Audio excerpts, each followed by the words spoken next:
कपड़े धोने वाली बहू। शादी के पहले से ही विभा को कपड़े धोने का बड़ा शौक था। कभी नल के नीचे तो कभी तालाब के पास। अरे मेरी नीली वाली लुंगी नहीं दिख रही है। विभा की अम्मा, कहाँ रखी है लुंगी?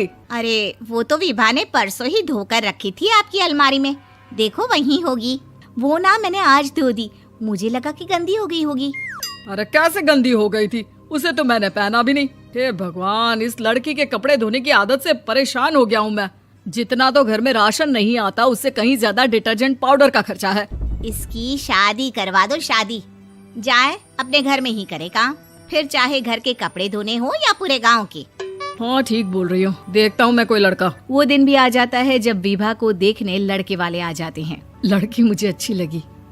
होने वाली सास कहती है, बेटी अगर कुछ पूछना है तो पूछ लो।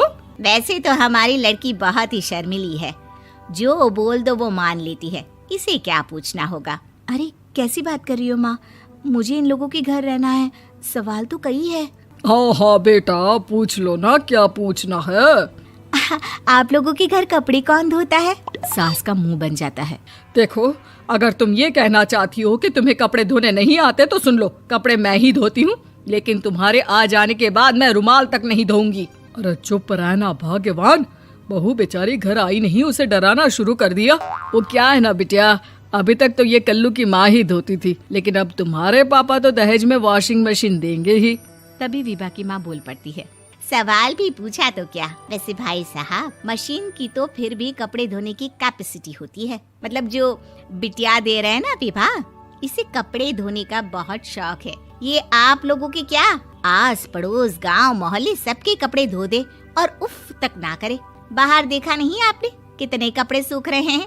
सब हमारी बिटिया ने ही तो धोए हैं। बस भी करो ना माँ, शर्म आ रही इतनी तारीफ सुनकर। और तो और एक दाग निकाल कर दिखाओ तो मान जाऊं। हाँ अच्छा, माफ करना बेटा, मैंने गलत समझा। हमें तो रिश्ता बहुत पसंद है। और ऐसे जुड़ जाता है रिश्ता कपड़े धोने का शौक रखने वाली विभा का। उसकी शादी हो जाती है कोयला फैक्ट्री में काम करने वाले कल्लू के साथ। शादी के बाद अचानक विभा चिल्लाती हुई सास के पास आती है। सासू माँ, अरे सासू माँ कहाँ है आप? ये तो धोखा है, धोखा दिया आप लोगों ने मुझे। इसे ससुर के चक्कर के बारे में पता चल गया। अरे तो उसमें तुझे क्यों धोखा मिला है? अरे नल में पानी नहीं आता, कपड़े कैसे कब धुलेंगे? अच्छा, तू पानी नहीं आ रहा उसकी बात कर रही है। तो आपने क्या सोचा? कुछ नहीं।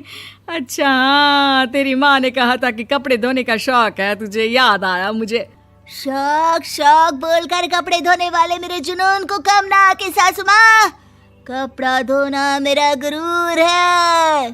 तभी पति भी वहाँ आ जाता है। अभी मैंने इसे सनी देओल की फिल्म दिखाई है, उसी के डायलॉग मार रही है माँ। अच्छा सुन, साफ बता रही हूँ, पानी सुबह 4 से 6 और शाम को 10 से 12 आता है, समझी?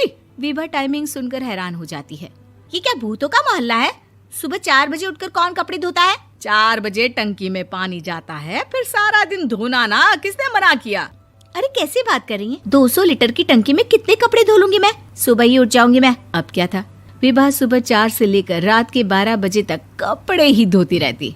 एक रोज सास पड़ोस से निकलकर कहीं जा रही होती है कि साथ वाली कहती है, हाँ कल्लू की माँ, जरा ये बताओ कि 2 साड़ी है, 2 ब्लाउज और एक पेटीकोट और एक नाड़े वाला लंबा कच्छा।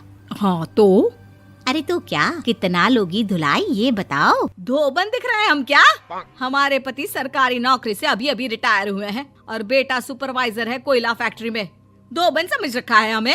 हाय रे कल्लू की अम्मा, माफ कर दो, वो तो मोहल्ले में यही सब बता रहे थे कि तुमने बहू को कपड़ा धुलवाने के काम में लगा दिया है। सास को पड़ोसन की बात सुनकर गुस्सा आ जाता है। वो घर पहुंचती है जहां घर के बाहर ही इतने सारे कपड़े सूख रहे होते हैं जितने कि किसी धोबन के घर पर। अरे ओ कल्लू की दुल्हन, बाहर निकल। माँ जी यहीं आ जाओ, बाथरूम में चादर धो रहे हैं हम। अरे अभी हम धोते हैं, तुमको बाहर निकलो। ये आस पड़ोस वाले बोल रहे हैं कि हम बहू से कपड़े धुलवा कर उसे कपड़ा धोने वाली बना दिए हैं। अरे छोड़ो ना माँ जी, किन लोगों की बातों में आती हो? आस पास के लोगों का तो काम ही होता है कि वो किसी तरह सास बहू को लड़ा दे। बहू सारे घर के कपड़े धोती है, ये क्या कम है? बोलिए। सास को भी लग जाता है कि वो बहू का ये सनकीपन नहीं छुड़वा सकती, इससे अच्छा है कि खुद ही चुप हो जाए।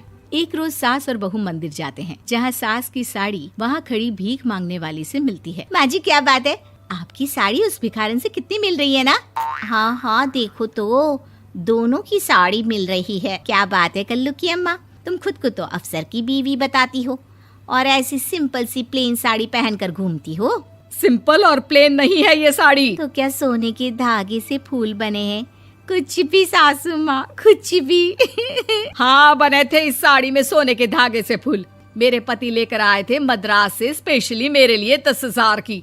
ताहे भाई साहब इस भिखारन के लिए भी सेम टू सेम साड़ी लेकर आए होंगे 10,000 की। सास उस वक्त तो कुछ नहीं कहती, लेकिन बहू के साथ घर आती है और अलमारी से एल्बम निकाल कर लाती है। ये साड़ी देख रही है, ये वही साड़ी है जिसे मैंने अभी पहना था। इस साड़ी में ये जो चमकदार फूल दिख रहे हैं ना, ये सोने के धागों से काढ़े गए हैं। लेकिन तू लोकल वॉशिंग मशीन ब्रश से घिस घिस कर सारे फूलों को निकाल कर साड़ी प्लेन कर दी। मुझे माफ कर दीजिए सासू माँ। और तो और, जब मैंने तुझे तेरी गलती के लिए कुछ नहीं कहा, लेकिन तूने तो सबके सामने मेरा मजाक ही बना दिया। क्यों? बहू को समझ में आ जाता है कि अब से उसका कपड़े धोना बंद।